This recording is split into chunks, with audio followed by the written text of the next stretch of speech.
As long as I can remember, my life has felt like a conveyor belt of inventory going out and then inventory coming back in. And I'm really excited to share today some of the lessons that I have learned through this process and the things I'll be doing moving forward to maintain a clutter-free lifestyle and stop the unnecessary spending from happening in the first place.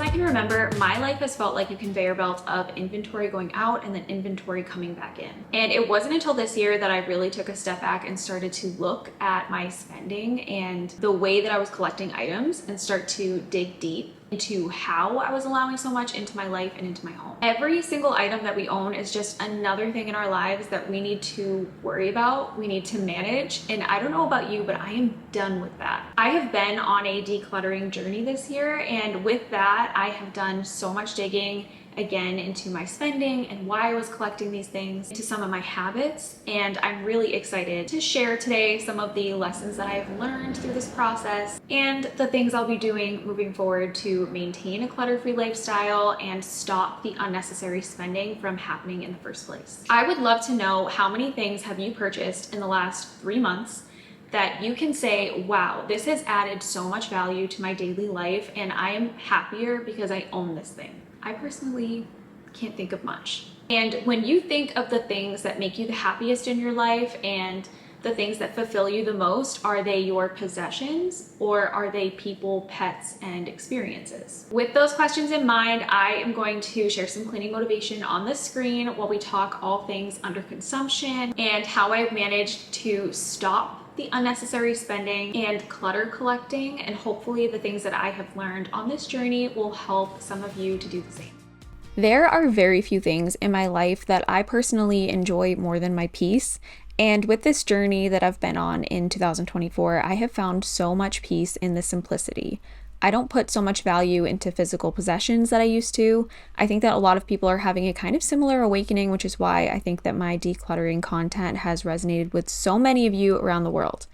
The harsh reality of it all, though, is that you can declutter all you want, you can donate all your stuff, you can throw things away, but if you don't actively change your habits and take a good look at yourself and how you ended up there in the first place, you might just find yourself in the same boat again. Building up clutter is not something that happens overnight for most people. It's a slow process. It's a new shirt here, a new trinket there, a new kitchen gadget you don't end up using, late night Amazon purchases, and before you know it, your drawers and closets are stuffed full. You're piling things up on the countertop, you're feeling overwhelmed, and you have to do it all over again. So the first step in really fighting back against this human urge to collect things is to ask yourself why. Why are you buying these things? How do we actually stop that cycle? What is the secret?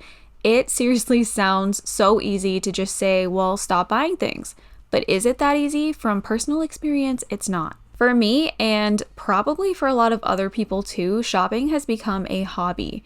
You're bored and don't know what to do with yourself? Go to Target. Target will tell you what you need when you get there. I think that boredom is honestly a huge part of it all. When I worked an office job, I didn't really have time to shop. I would take my one trip a week to the store and get what we needed and call it a day. But when I became a work from home mom, that changed. I'm the type of person that needs to get out of the house every day. I don't have a group of mom friends that I meet up with on a regular basis. I don't have a set schedule for my work time. And when I really started to collect clutter, I was home, I was bored, and I needed an excuse to leave the house. And I always felt if I walked into a store that I was obligated to buy something. Now, I'd encourage you not to walk around stores for fun, for something to do, if you're trying to stop overspending and collecting clutter. But if that's what you choose to do, I have learned it is actually okay to just go and look and not take something home. And the more you practice just looking, the easier it gets. However, I think the biggest help for me is realizing that I need hobbies outside of shopping. So I started reading, I started going on long walks, I started taking my kids to free events to get us out of the house. I think pretty soon I'm going to join a gym with childcare, and that will get us out for an hour and a half. But my point is that it's important to have hobbies, and especially ones that don't require you to collect a ton of items in order to have those hobbies. If you like knitting and you need yarn for your projects, that's fine. If you like fishing and you need some fishing equipment in order to fish, that makes sense. Or maybe you like making pottery and you pay a membership at a pottery studio. But if you are trying to live a clutter-free lifestyle and you've spent some time decluttering your home, or maybe you're in the process now, shopping is not a hobby. Collecting items that will sit on shelves and gather dust is not a hobby, and it's important to find things that you enjoy that don't involve those things. When I first began decluttering, the sheer amount of cleaning products that I had in my home was alarming. I had so many different products for so many different things, and most of them contained harmful ingredients. That's why I'm so happy that a company like Blueland exists. So thank you to Blueland for sponsoring today's video. You probably have heard of Blueland's cleaning products, but did you know that they also carry hand soap? There is no need to stroll the aisles of the store and collect hand soaps by the dozen to take up space in your home. Blueland's hand soap kit is all that you need. I have 2 beautiful glass bottles, one for my kitchen and one for my bathroom, and when it's time for a refill, all I need is some warm water and one of my refill tablets, and I'm good to go. Blueland's products are people and planet friendly with their compostable or recyclable packaging. They also have no plastic waste, and the ingredients are free of all the yucky stuff like chlorine bleach, ammonia, and parabens, among many other things. And they're hypoallergenic and sourced from vegan and non-GMO ingredients. This company is every minimalist or every wannabe minimalist dream. The hand soap has multiple scent options, and I love how tiny the little tablets are. They take up absolutely no storage space, and they start at just $2.25. You can also save more money by setting up a subscription or buying the refills in bulk, and that subscription is totally customizable, so you can have as much or as little on hand as you personally need. The scents are wonderful, they're clean and fresh, it lathers up great and leaves my hands feeling soft and moisturized. I would highly recommend Blueland's hand soap starter kit. I also wanted to mention here that they have a laundry detergent line. So these laundry detergent tablets are fragrance free, which is important in my household, and they'll lift up the toughest stains from grass to food stains. So if you'd like to try out Blueland for yourself, all you have to do is click the link in my description box to get 15% off your first kit. This 15% off is a special offer just for my viewers, so be sure to check it out, and I wanted to thank Blueland for extending this offer to my subscribers and for sponsoring today's video. This is a company that really aligns with my values and I truly believe in and appreciate, so I hope you guys will check them out. Something else that has really helped me to cut back on collecting clutter is questioning my reason behind why I want something. For example, when I'm scrolling social media and I see someone pop up who's wearing a cute outfit, I have fallen victim so many times. I click the links, I impulsively order the outfit. But when I really stop to think about it, why am I doing that? Is it because my clothes are lacking in some way? Do I have a need for that shirt or those pants? Or is it because I'm looking at someone wearing it who has a completely different body type than I do, and I'm thinking that she looks amazing, so if I order that, I'll also look amazing? But that's almost never the case. And once I realized that, I came to the conclusion that I'm not buying these things because I need them. I'm buying them because I'm insecure about the way that I look. And for some reason, I've convinced myself that if I buy that thing, I'm going to look just like the girl I saw wearing it, and it's going to solve my problems. And that could not be further from the truth. And ever since coming to this realization, I have stopped myself from buying so many things. I now understand my logic behind it, and I'm doing the internal work on my body image and working on taking care of myself instead of buying clothing to cover up how I feel. Now, I don't want to project how I feel onto other people. I'm not saying that if you like to buy outfits that you must also be insecure. That's definitely not my point. I'm just giving an example of how questioning yourself about why you're impulsively buying things and if you truly need something or not can sometimes really help you get out of the habit.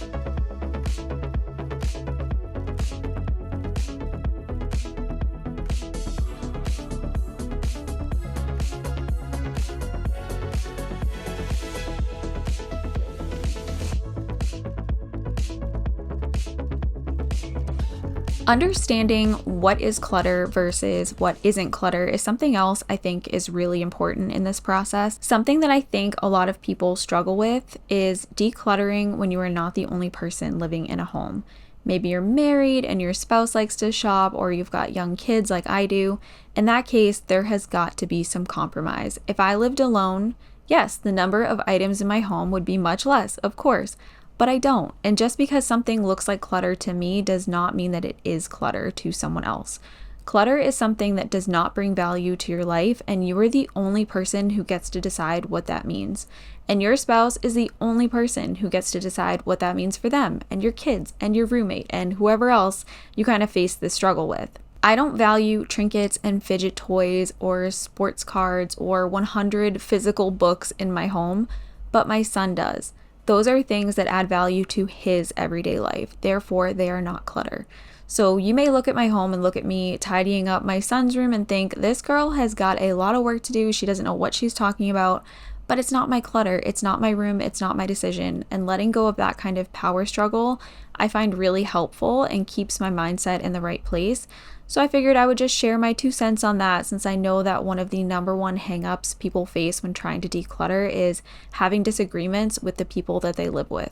So let go of that resentment that you might hold for the things that other people in your home have, and just focus on the things that you can control. Something my husband and I have found helpful is setting a budget. So maybe just having a discussion with the people in your life about budgeting for certain categories can help to limit the number of things coming into your home on a regular basis.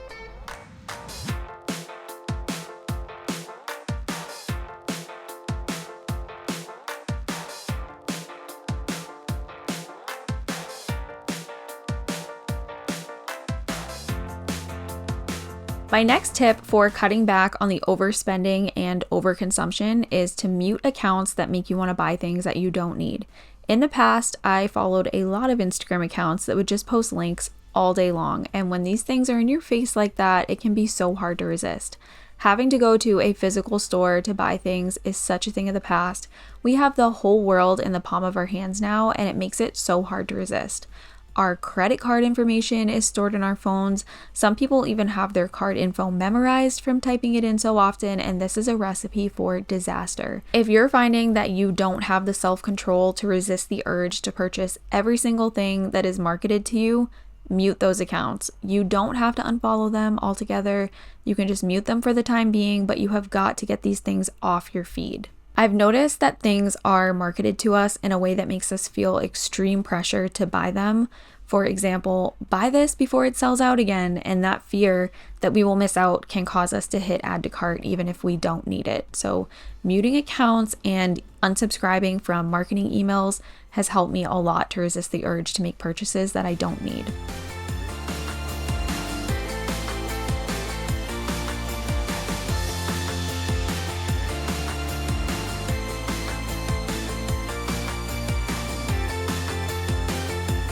I was listening to a podcast recently, and I learned that I think it was back in maybe 2014, the LA Times claimed that the average household had 300,000 items in it, from paper clips to TVs to everything else, and that was in 2014. That was before this big social media boom really took over, in my opinion, and hearing that is absolutely mind-blowing to me. I have come a very long way in my journey to less stuff. I would not call myself a minimalist by the typical standards of what a minimalist is or what the rules are, what makes you a minimalist, but I am at a point where I want to know exactly what I have and where it is, and I want to use all of my things on a regular basis. I don't want extras. I don't want additional items in my home that I have to think about, manage, keep inventory of. At some point when you collect enough clutter, your stuff starts to actually own you and own your time. And I think that a huge way to really stop this cycle is to immerse yourself in the process. Once you've gone through it, you've done the internal work, you've done the physical work, you start to see things with almost a new set of eyes. I am never going to allow myself to collect that type of clutter ever again. I'm mindful of what I'm bringing into my home. I question each and every purchase that I'm considering making. I've removed credit card info from my phone wallet. And doing all of this has been life-changing for me. I know that decluttering is a daunting task, it's a lot of work, but the good news is that there is no right way to do it. You can do it however makes the most sense to you. If that means getting rid of one thing a day, then that's what that means. If it means dedicating an entire day to it every week or every month, then do that. Little things add up over time. It doesn't have to all happen in one day, but the most important part is your commitment to it, keeping your eye on the prize and not allowing yourself to fall back into old habits that created this problem for you in the first place.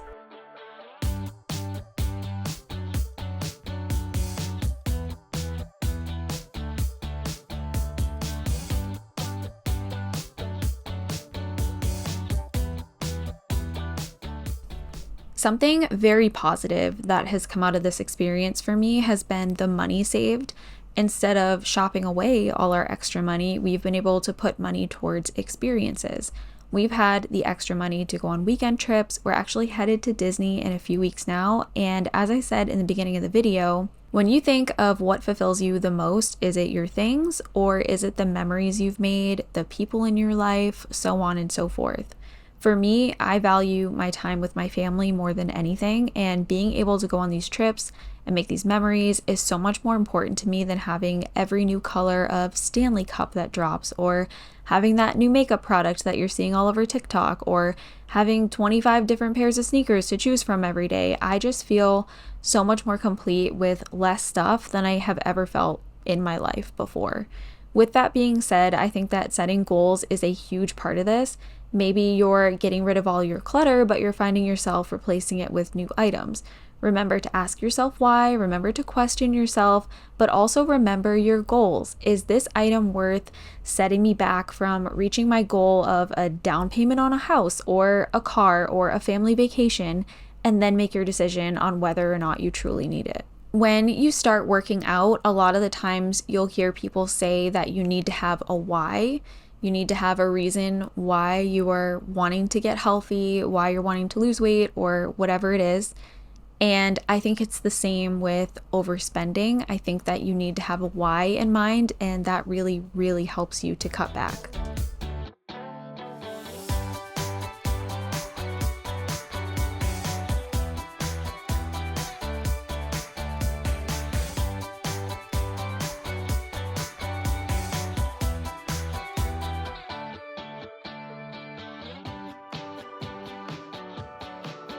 I really hope that whoever is out there listening has found this video helpful in some way or motivating. I am very passionate about this topic because of the way that it has changed my life for the better.